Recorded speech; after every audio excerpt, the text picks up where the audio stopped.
the past 1 or 2 weeks, we've been calling out the corruption in Kisii County Assembly and in Kisii County at large. What has happened today is an act of cowardice, trying to silence us so that we can stop talking about the level of corruption in our county. But I want to say that that's an act of cowardice. I have said before that I'm one person who doesn't fear anything, and I want to speak directly to the governor of Kisii County. Stop sending those people. Stop sending those boys. You've said you want my head. Just tell me where you want that head and bring it. But as for the fact that I will be calling out corruption, I will continue calling out corruption. You came into power promising heaven. You came into power saying that you are fighting corruption, but you are the architect and the sole proprietor of corruption in Kisii County. We will continue calling out that.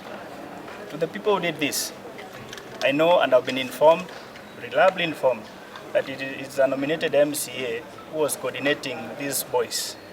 This is cowardice. I have been in this game. And I want to ask the security agencies to act. If they don't act, we will act. That is all I can say. We were in the assembly with a normal plenary session, and my PA told me that we have people who have come, around 20 people who are in masks, and they have destroyed my car, that of Mheshimiwa Obare and Mheshimiwa Umwamba.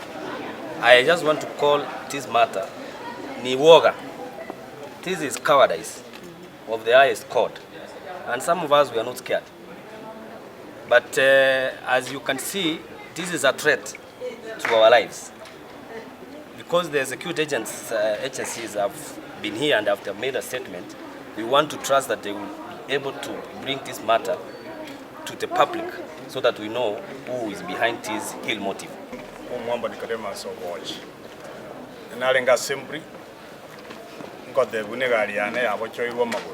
The motive, I don't know. But because I'm here and the security agency, they have come, they have promised to dig out and know what is the motive. The only thing I know in Kisii County, I'm elected from Chiburabu, and I've been championing for my people to get the development, which is not there. Anytime I put something on development, it's being removed, and it's being removed from executive. So if it's the executive targeting me, my God above will target them first, and I know that. I know the God I believe. The God I believe, even if this is political, but the God I believe, you will receive the result very soon. Thank you. There's a bit of a problem here.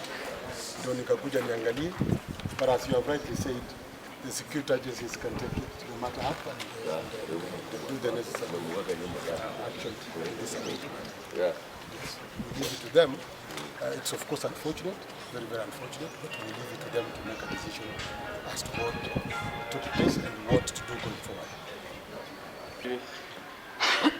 Wakora wameingia hapa, let me use that word, kwa sababu ni mikora. Mauaji si wakora.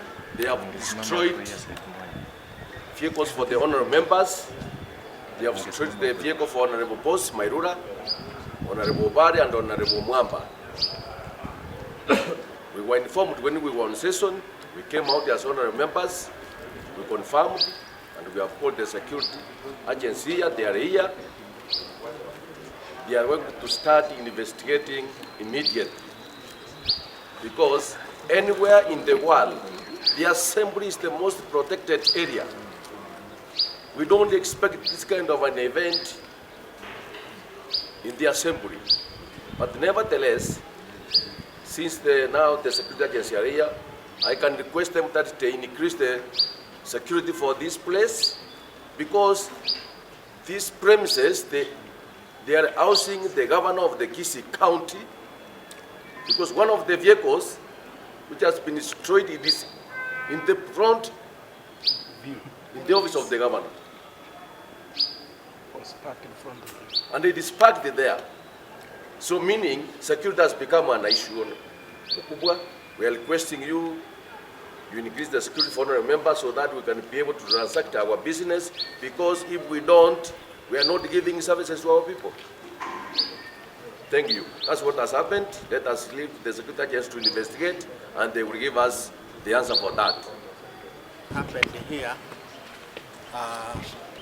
is a matter of concern for all of us, particularly happening in a very important place. A county assembly is a designated place that would not want to see something like that happening.